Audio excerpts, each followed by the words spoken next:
नमस्कार दोस्तों, मेरा नाम है Sandeep Khatri and I welcome you to Study IQ judiciary.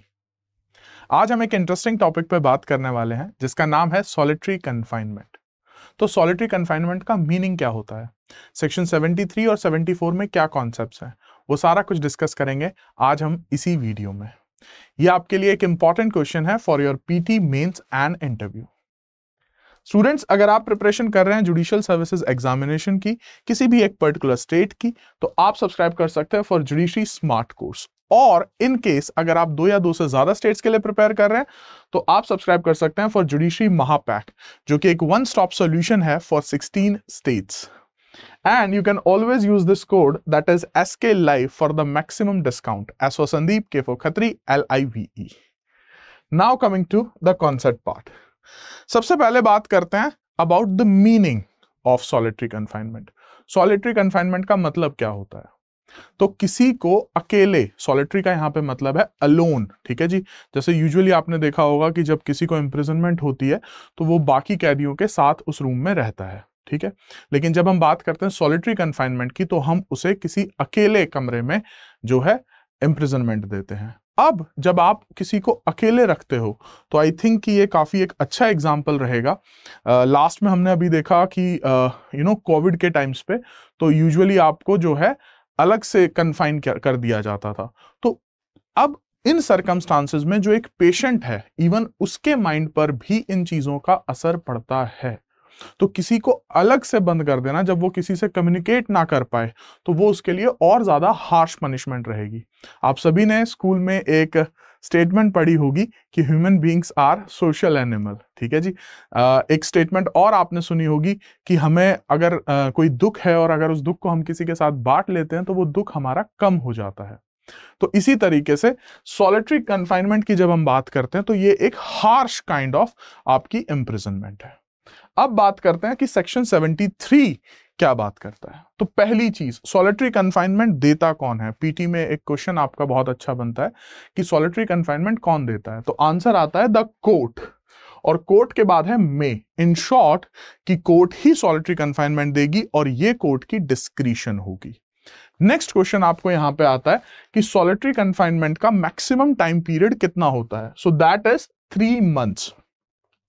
Section 73 और 74 या सॉलिटरी कन्फाइनमेंट की जब मैं बात करता हूं तो एक क्वेश्चन जो सबसे ज्यादा आया है वो आपका यहां से यही आया है कि मैक्सिमम सॉलिटरी कन्फाइनमेंट कितने टाइम के लिए हो सकती है, and the answer is 3 months.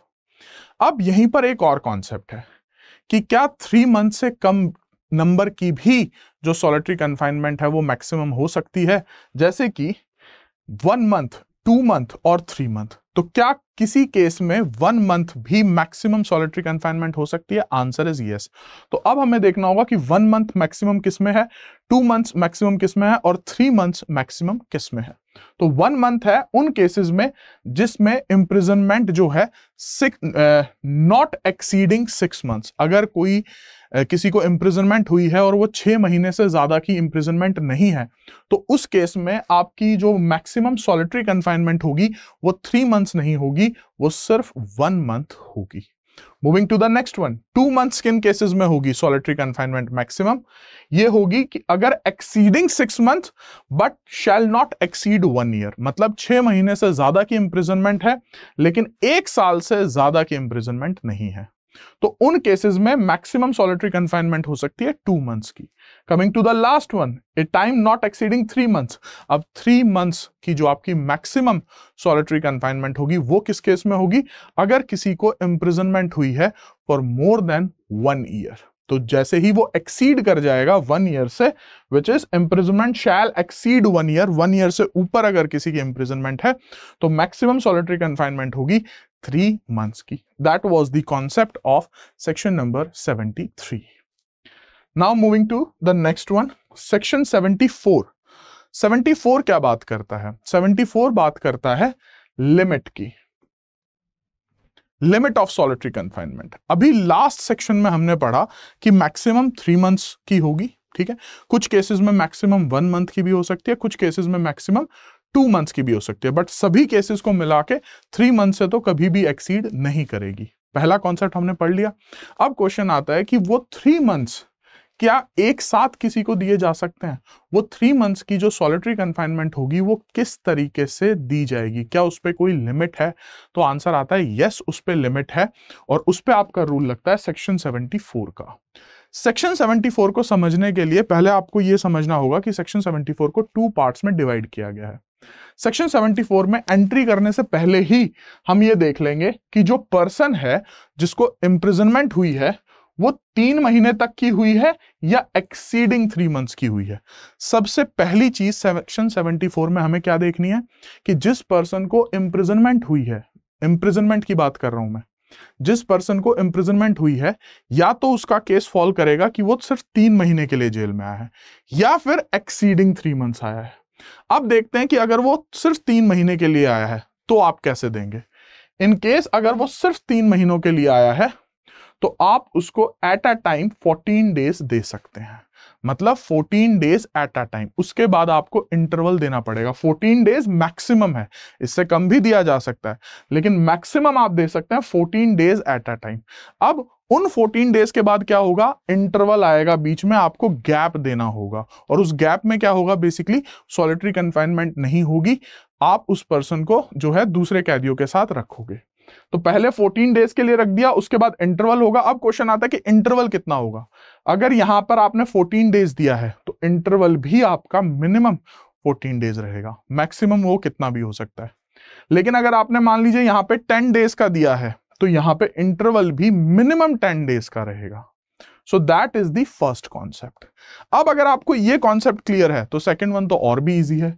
अब यहां पर आ जाइए कि अगर एक्सीडिंग 3 मंथ्स है, कोई इंप्रिजनमेंट के लिए आया है एक्सीडिंग 3 मंथ्स, तो ये 14 डेज का जो कॉन्सेप्ट होगा ये कन्वर्ट हो जाएगा 7 डेज में।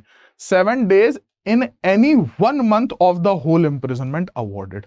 तो आप सिर्फ 7 दिन के लिए ही दे सकते हैं 1 महीने में, ठीक है जी। और उसके बाद क्या देना होगा, आपको इंटरवल देना होगा, not less duration of than period. अब एक और चीज यहां पे, जब हमने 14 डेज की बात की थी तो ये एट अ टाइम था, उसके बाद ब्रेक आ गया। लेकिन यहां पे क्या है, 7 डेज इन एनी 1 मंथ, और उसके बाद आप इंटरवल भी पढ़ रहे हो। तो ये इंटरवल क्यों, ये इंटरवल इसलिए कि मान लीजिए अगर किसी मंथ के लास्ट 7 डेज पे आपने सॉलिटरी कन्फाइनमेंट दे दी, तो क्या नेक्स्ट मंथ जो आएगा उसके फर्स्ट 7 डेज पर भी आप सॉलिटरी कन्फाइनमेंट दे सकते हो? Answer is no. क्यों नो? क्योंकि देखिए एनी वन किसी भी एक महीने में 7 दिन तो दिए जा सकते हैं, लेकिन अगर सेकेंड मंथ में आपको देने हैं डन, तो आपको मिनिमम उसमें 7 डेज का ब्रेक होगा।